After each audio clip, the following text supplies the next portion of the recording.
محمد حسین جی رستہ چھوڑو. پچھلے جمعے والا میں بڑی تفصیل نال سمجھایا سی, ادھا گھنٹہ لایا, مجھے پتہ ہی سمجھ پھر کوئی نہیں آنی پیار.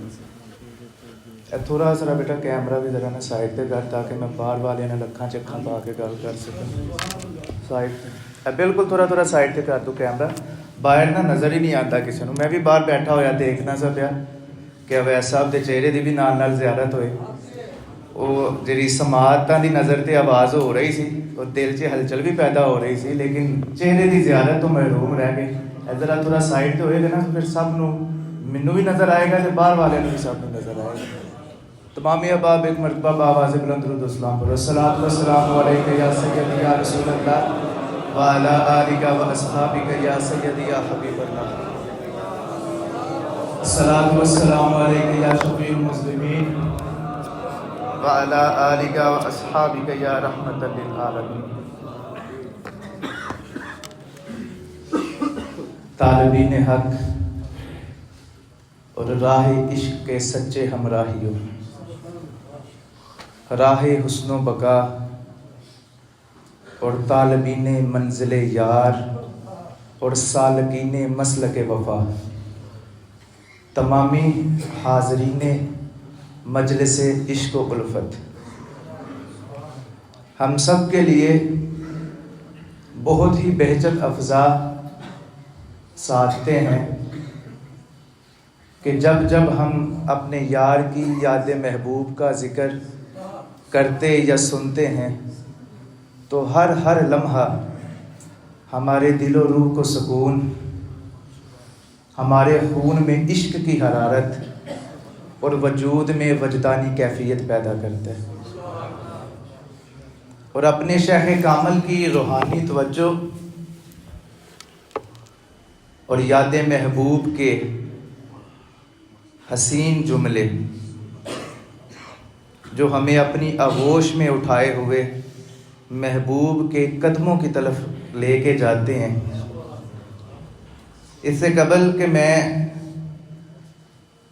اپنی گفتگو کا آغاز کروں اور یاد محبوب ہمارے روحانی پر بن کے ہمیں اڑاتے ہوئے سرکار کے قدمین شریفین کی طرف لے جائے, اپنے دل کے کان کھولیں تاکہ ہم یہ روحانی پرواز کا آغاز کر سکیں.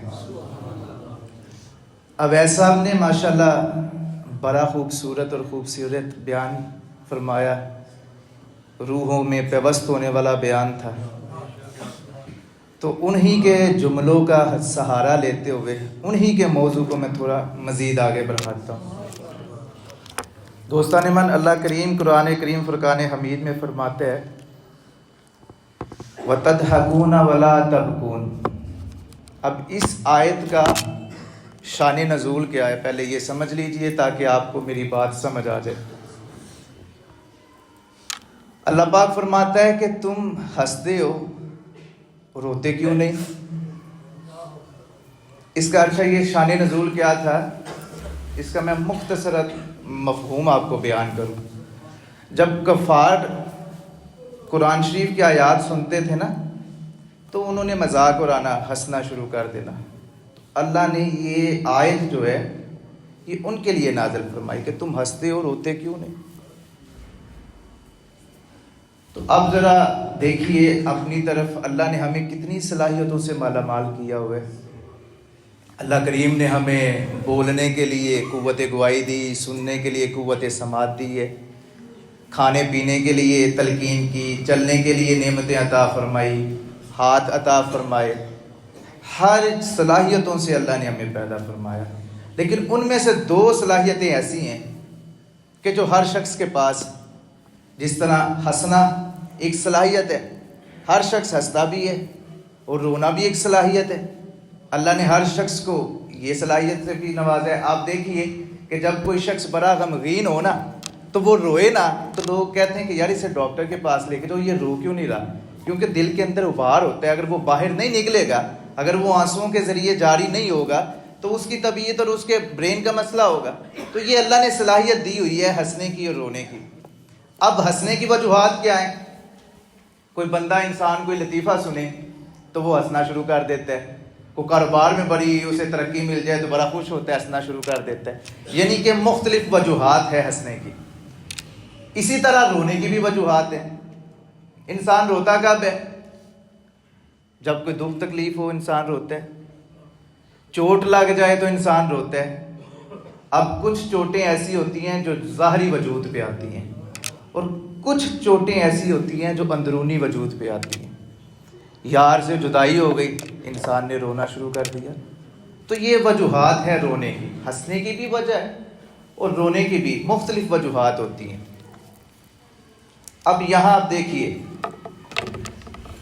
جو میں آپ کو اس کا شان نزول بتا چکا، اس کی ترتیب آپ کو بتا چکا. اب یہ سنیں کہ جب یہ آیت اصحاب صفا نے سنی نا تو انہوں نے رونا شروع کر دیا. وہ اتنا روئے کہ آوازیں بلند ہو گئی اور آقا کریم صلی اللہ تعالی علیہ وآلہ وسلم کے کانوں سے جا کے ٹکرا گئی. تو سرکار نے پوچھا کیا ہوا؟ تو حضرت ابو ہریرہ فرماتے ہیں کہ حضور، اللہ نے جو بیان فرمایا ہے نا کہ تم ہنستے ہو روتے کیوں نہیں، تو جب سے اصحاب صفا نے یہ سنا ہے انہوں نے رونا شروع کر دی ہے. تو ابو ہریرہ فرماتے ہیں کہ جب نبی کریم صلی اللہ تعالی علیہ وآلہ وسلم نے اپنے اصحاب صفا کو روتے دیکھا تو سرکار نے بھی رونا شروع کر دیا. تو جب نبی نے رونا شروع کیا تو ہم سب نے بھی رونا شروع کر دیا.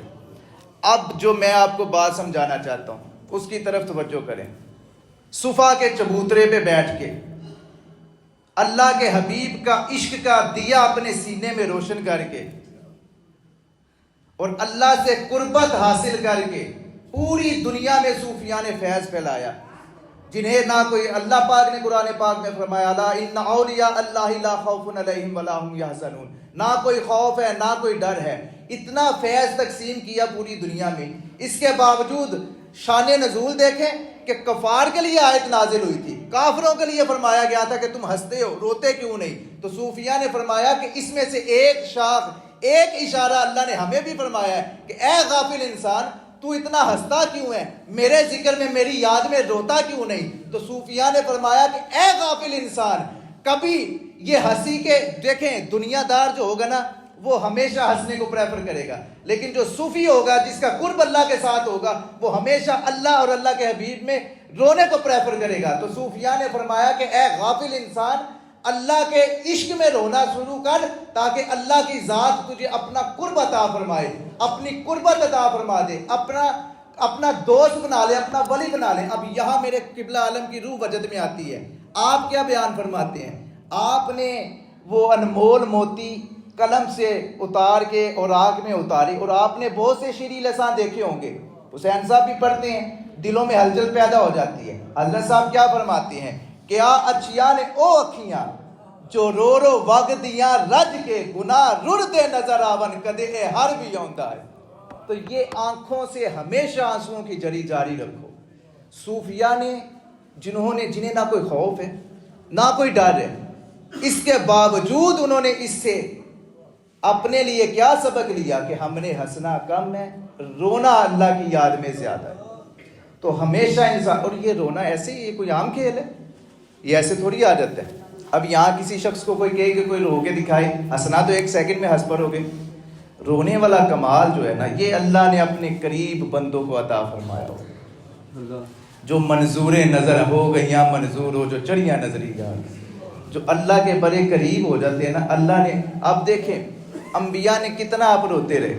حضرت آدم علیہ السلام کتنے سو سال روئے، سب انبیاء روتے رہے. نبی کریم صلی اللہ تعالی علیہ وآلہ وسلم سجدوں میں روتے رہے.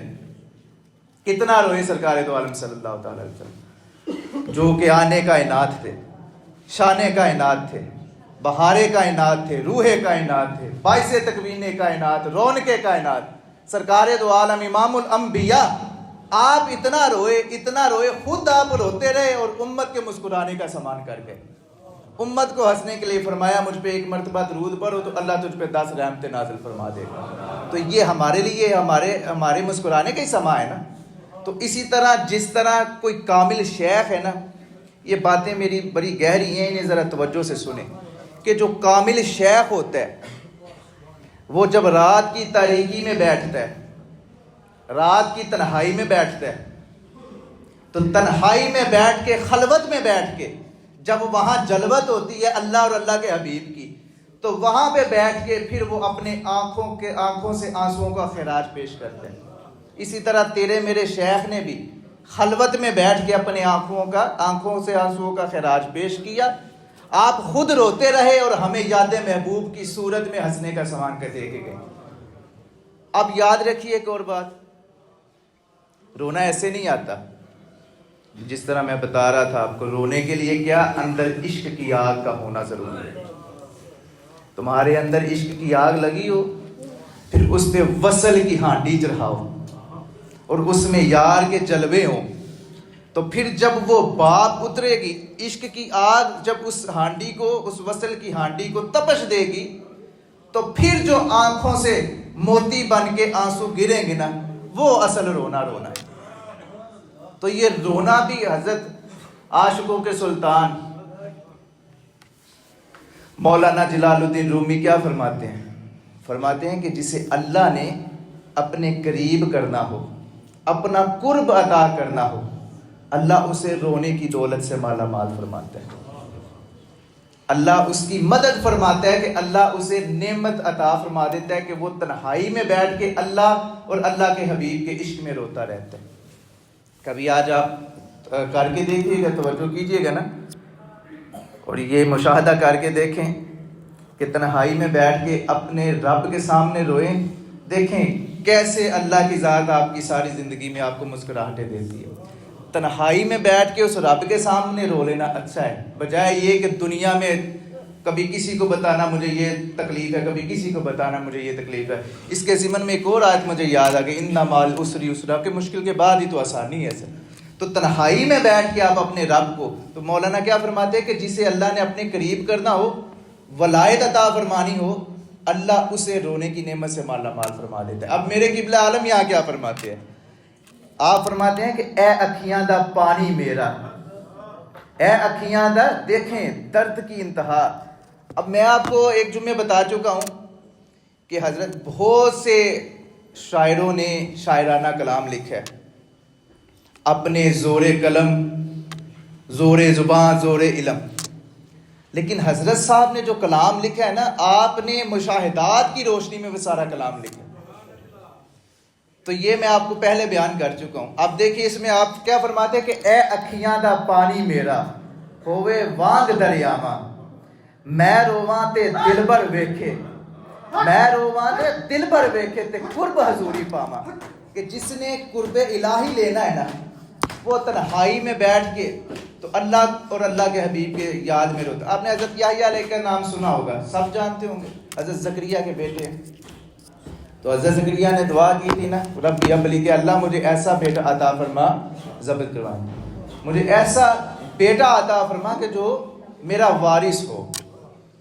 تو نیک اولاد بھی اللہ کی طرف سے ایک تحفہ ہے، اور بد اولاد جو ہے وہ ظاہر امتحان۔ میں اکثر کہا کرتا ہوں کہ آج کا دور ایسا ہے کہ پہلے وقت تھا کہ اولاد والدین کی عزت کرتی تھی، اب وہ اللہ ماشاءاللہ دور آ گیا ہے کہ والدین کو اولاد کی عزت کرنا پڑتی ہے اپنی عزت محفوظ رکھنے کے لیے۔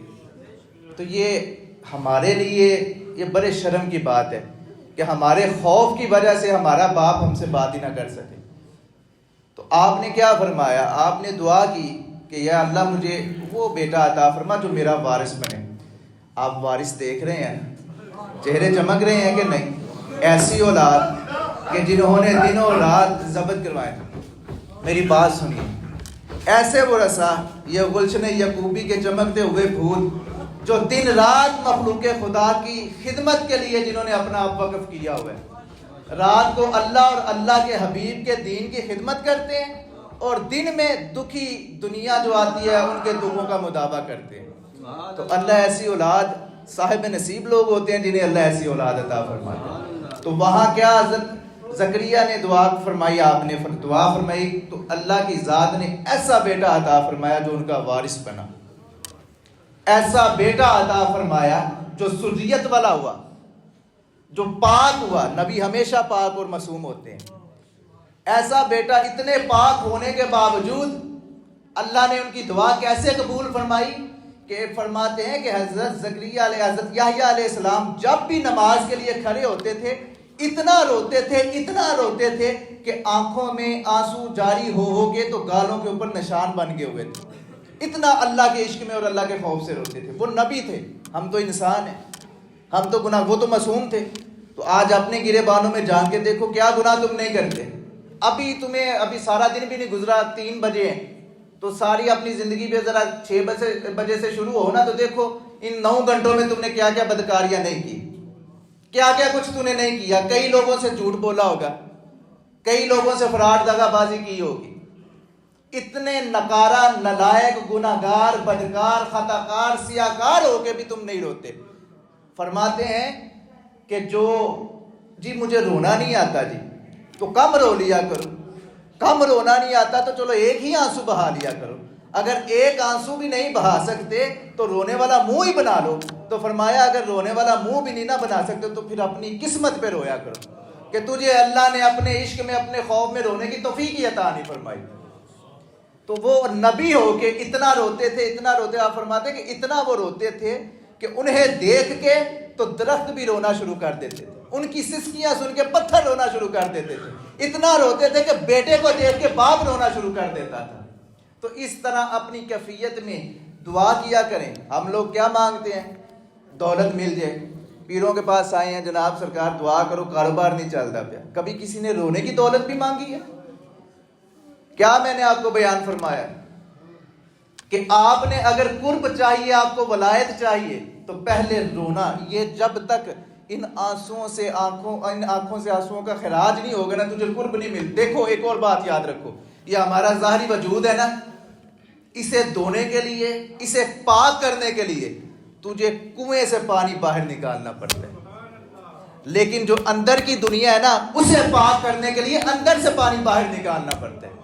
تو پہلے اپنے اندر سے یہ آنکھوں، پہلے اس کے لیے ضروری کیا ہے کہ عشق مصطفیٰ جب تک نہیں ہوگا تب تک تمہارے اندر، جب تک عشق کی بھٹی نہیں جلے گی تب تک تمہاری آنکھوں میں آنسو بھی نہیں آئیں گے، یہ یاد رکھو۔ اور جب بھی شیخ کامل، شیخ طریقت کے پاس آنا ہے تو مانگنا فقط ایک چیز ہے کہ سرکار میں بھی آج میں تو خود بڑا گناہ گار ہوں، میں آپ کو تلقین کر رہا ہوں، میں تو خود نہیں روتا، میں نے تمہیں کیا تلقین کر دی؟ پہلے مجھے تو، میں خود دیکھیں عمل میں خود کروں گا تو تمہیں تلقین کروں گا نا۔ تو میں حضرت صاحب سے یہی آج گزارش کروں گا کہ سرکار کی بارگاہ میں دعا کریں کہ اللہ ہمیں اپنے اور اپنے حبیب کے عشق میں رونے والی آنکھ عطا فرمائے۔ رات کو جب آپ جائیں تو تنہائی میں بیٹھ کے سارے دکھ، جتنی پریشانیاں، مصیبتیں، انہیں اپنے ذہن میں لا کے نا، تو صرف اور صرف زیادہ نہیں نہ رو سکتے، رونے والا منہ ہی بنا لینا۔ تو صبح جب تم اٹھو گے تو دیکھنا کس طرح ہلکا وجود محسوس کرو گے، دیکھنا کس طرح تمہاری کیفیت، جب تمہاری آنکھوں کا وضو ہوگا نا، جب تمہارے دل سے غلاظت باہر آئے گی تو پھر اللہ تجھے سکون بھی مہیا فرما دے گا۔ تو یہ آپ نے، اور یہ کہ جب بھی شیخ کے پاس آئیں، دیکھیں آپ جب آتے ہیں نا تو میں اکثر کہا کرتا ہوں دنیا تو آپ کو ویسے ہی مل جاتی ہے ان کی قدموں کے توفیع، اصل ہمیں چاہیے عاقبت اور آخرت، کہ ہم نے جب اللہ کی بارگاہ میں پیش ہونا ہے، وہاں جہاں ہم نے پیش ہونا ہے وہاں تو صرف ان کے سوا تو کوئی نہیں ہوگا نا۔ تو ہم مانگے کیا؟ یا تو بھائی تم بڑا دولت اس لیے مانگو کہ میں بھی پیسے ساتھ لے کے جاؤں گا قبر میں۔ اب وہ آپ نے بڑا مشہور واقعہ سنا ہوگا نا ذوالقرنین کا، میں آخری بات کرتا چلوں۔ تو بڑا امیر، اتنا امیر، 4 بادشاہ ہوئے ہیں پوری کائنات میں جنہوں نے پوری دنیا میں نہ حکومت کی ہے، 2 مسلمان تھے، 2 کافر تھے۔ اب میں اس بات کو اختتام کی طرف لا رہا ہوں۔ اسکندر ذوالقرنین کا آپ نے نام سنا، اتنا امیر، اتنا رئیس بادشاہ، پوری دنیا میں اس کی حکومت تھی، جہاں سے سورج طلوع ہوتا تھا اور جہاں تک غروب ہوتا تھا اس کی حکومت، اور کتنے ہزاروں اونٹ اس کے خزانوں کی کنجیاں اٹھاتے تھے۔ تو وہ کہنے لگا کہ جس روز میں مروں گا نا تو جب میری میت لے کے جا رہے ہوگے تو میرے دونوں ہاتھ باہر کر دینا۔ انہوں نے کہا اس میں حکمت کیا کہ لوگوں کو پتہ چل جائے کہ جس نے ساری کائنات میں، ساری دنیا میں حکومت کی ہے، آج وہ بھی جا رہا ہے تو خالی ہاتھ جا رہا ہے۔ تو وہاں تمہاری دولت تو کام نہیں آنی، وہاں کام ہمارا رونا ہی آنا ہے۔ تو آپ نے جب بھی مانگنا ہے اللہ اور اللہ کے حبیب کے عشق میں رونا مانگنا ہے اپنے شیخ سے۔ ہم بھی یہی گزارش کریں گے کہ آج ہمارے لیے خصوصی یہ دعا کریں کہ اللہ ہمارے آنکھوں سے آنسوؤں کی جڑی جاری فرما دے۔ یاد رکھیے اللہ کو یہ ادا بڑی پسند ہے، جب انسان تنہائی میں بیٹھا ہو، اب ایک شخص کہکا لگا رہا ہو، آپ اپنی مثال لے لیں، اور ایک شخص خواہ بناوٹی رونا ہی رو رہا ہے، آپ کی توجہ کس کی طرف ہوگی؟ رونے والے کی۔ اب آپ کیسے یہ امیجن کر سکتے ہیں کہ اللہ کے سامنے آپ بیٹھے ہوں، آنکھوں سے آنسوؤں کی جڑی ہو، داڑھی آپ کی آنسوؤں سے تر ہوئی ہو، لباس بھیگ جائے آنسوؤں سے، تو کیا آپ کا خیال ہے اللہ کی ذات آپ کو اپنا قرب عطا نہیں فرمائے گی؟ اللہ بالکل قریب ہو کے بیان فرمائے گا، بتا میرے بندے کیا چاہیے تو قرب تو تجھے ملے گا ہی تب نا جب اللہ کے عشق میں اور اللہ کے حبیب کے عشق میں رونا شروع کرے گا۔ تو اللہ مجھے اور آپ کو اللہ اور اپنے حبیب کے عشق میں رونے کی توفیق دے، اور ہمارے دلوں سے اللہ غلاظتیں نکال کے باہر پھینکے، اور حبیب کے عشق کی پٹھی ہمارے اندر جو ہے نا روشن فرما دے۔ چند لمحات کے لیے ذکر اللہ کریں، اپنی آنکھوں کو بند کریں، دل کی طرف نگاہ کریں اور یہ ذکر کریں، اور یہ ذکر کی مشق روزانہ اپنے گھروں میں بھی کیا کریں۔ اللہ اللہ اللہ اللہ اللہ اللہ اللہ اللہ